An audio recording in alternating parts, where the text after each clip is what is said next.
তো হ্যালো বন্ধুরা, কেমন আছো তোমরা সবাই? আশা করি সবাই খুব ভালো আছো। আর আমি তো আজকে একটা নতুন রেসিপি নিয়ে এসেছি। তো তোমাদেরকে আগের দিনই বলেছিলাম যে চাল কুমড়ো পাতার রেসিপি। তো আমার পেছন দিকে দেখতেই পাচ্ছ, আমি বাড়ির চালে চলে এসেছি বড় মাদের। তো বড় মাদের বাড়ির চালে অনেক চাল কুমড়ো পাতা হয়েছে, তো ওগুলোকে আগে তুলে নেব। তো প্রচণ্ড রোদ্দুরের মধ্যে তাই ঠিক মতো করে তাকাতে পারছি না। তো তোমাদের প্রিয় ইউটিউব চ্যানেল তনুষকে তোমরা সবাই সাপোর্ট করবে, সাবস্ক্রাইব করবে। তো চলো পাতাগুলো তুলে নেওয়া যাক।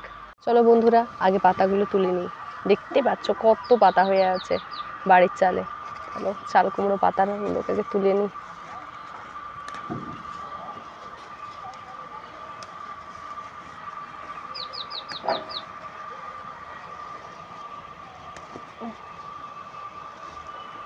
তোমরা দেখতেই পাচ্ছ এই যে ভেতর দিকে চাল কুমড়ো ধরেছে, দেখতে পাচ্ছ কত সুন্দর চাল কুমড়ো ধরেছে। তো আগে চাল কুমড়ো পাতাগুলোকে তুলে নেব। এই শীতের জন্য পাতাগুলো যেন জড়ো হয়ে আছে। তো বন্ধুরা তোমরা দেখতেই পাচ্ছ আমি চাল কুমড়ো পাতা তুলে নিয়েছি। এই যে আমার সামনে চাল কুমড়ো পাতাগুলো। চলো একদম রান্নাঘরে। তো বন্ধুরা আমি তো চলেই এসেছি, তোমরা দেখতেই পাচ্ছ আমি রান্নাশালে চলে এসেছি। এবারে ওই পাতাগুলোকে ভালো করে ধুয়ে নেব। তো চলো পাতাগুলো আগে ধুয়ে নিই। আমি তার জন্য বালতিতে জল নিয়ে নিয়েছি। এবারে পাতাগুলোকে খুব সুন্দরভাবে ভালো করে পরিষ্কার করে ধুয়ে নিচ্ছি। ওপর পাশ আর নিচো পাশ বেশ সুন্দর করে ধুতে হবে, কেননা অনেক পেছন দিকে ধুলো বালি থাকতেই পারে। ধুয়ে ধুয়ে এই যে পাশে যে ঠেকাটি দেখতে পাচ্ছ ওতে রেখে দিচ্ছি, যাতে জলটা ভালো করে ঝরে। তো চলো এক এক করে আমি সব পাতাগুলোকে ধুয়ে নিয়ে ফিরে আসছি। তো দেখো এখানে চাল কুমড়ো পাতার আর ওই যে ভর্তা করার জন্য সিলেতে প্রথম সর্ষে দিয়ে দিয়েছে মা, এবারে জিরে দিচ্ছে। তো সর্ষে আর জিরেটাকে বাটা হবে। আর কিছু দিবে না? আর কিছু দিবে নি। এখন সর্ষে আর জিরেটাকে বাটবে। তো চলো সর্ষে আর জিরেটা বাটা হয়ে যাক। আচ্ছা, তো তোমরা দেখতেই পাচ্ছ যে উনানতে কড়াই চাপিয়ে দিয়েছে। আর এই সামনেই দেখতে পাচ্ছ সেই সর্ষে আর জিরে বাটা, আর তার সাথে পেঁয়াজ কুচি দিয়ে দিয়েছে। আর তার সাথে দিচ্ছে এই যে লঙ্কার গুঁড়ো। দেখতে পাচ্ছ পরিমাণ মতো লঙ্কার গুঁড়ো দেবে তোমরা। যারা বেশি একটু ঝাল খেতে পছন্দ করো তারা একটু বেশি লঙ্কা দেবে, এটা নিজেদের মতো। তো তারপরে হলুদ গুঁড়ো দিয়ে দিচ্ছে। তোমাদের মনে হয়তো অনেকের মনে প্রশ্ন থাকতে পারে যে এটা আবার কি হবে, পাতাটাকে কি করা হবে। তো তোমরা দেখতেই পাবে যে কি করা হবে।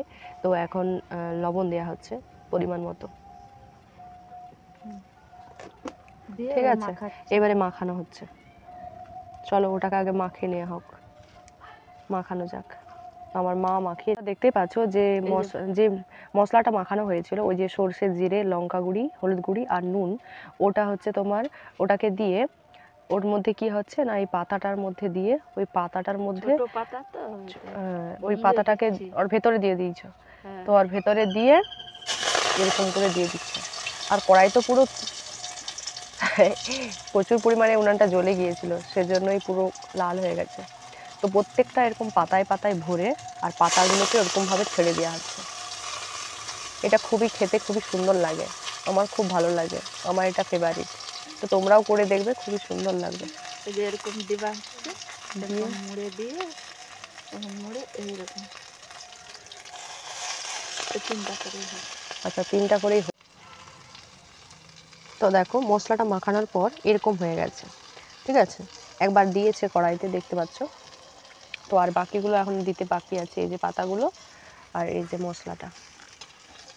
বন্ধুরা দেখতেই পাচ্ছ যে প্রথমে তিনটে দিয়েছিল, তো সেটা হয়ে গেছে, পুরো দুপাশটা লাল লাল হয়ে ভাজা হয়ে গেছে। তো সেটাকে নামিয়ে নিচ্ছে। দেখতে পাচ্ছ কেমন হয়েছে, দেখো খুব সুন্দর হয়েছে। আর তোমরা হয়তো মনে করবে যে ভেতরের মশলাটা হয়তো কাঁচা রয়েছে, না, সম্পূর্ণ মশলাটাই ভেতরে পুরো পেকে গেছে, দেখতে পাচ্ছ। আর এটা অল্প জ্বালনেই ভাজা হয়েছে, না হলে তো পাতাগুলো প্রথমেই লাল হয়ে যেত। তো এটা খেতে খুবই সুন্দর, দেখতে পাচ্ছ ভেতরে মশলা দেওয়া আছে। তো এটা দিয়ে গরম ভাত খেতে খুবই সুন্দর লাগে। তো তোমরা বাড়িতে অবশ্যই ট্রাই করবে কেমন হয়। তো চলো বাকিগুলো ভেজে নিই। তো তোমরা দেখতেই পাচ্ছ যে প্রথমে তিনটে দিয়েছিলাম, তারপরে এখন যতগুলো ছিল সবগুলোকে তুলে দেওয়া হয়েছে। এগুলো খুব সুন্দর সুন্দর লাল লাল করে ভাজা হয়ে গেছে। তো এবারে এটাকেও নামিয়ে নেব।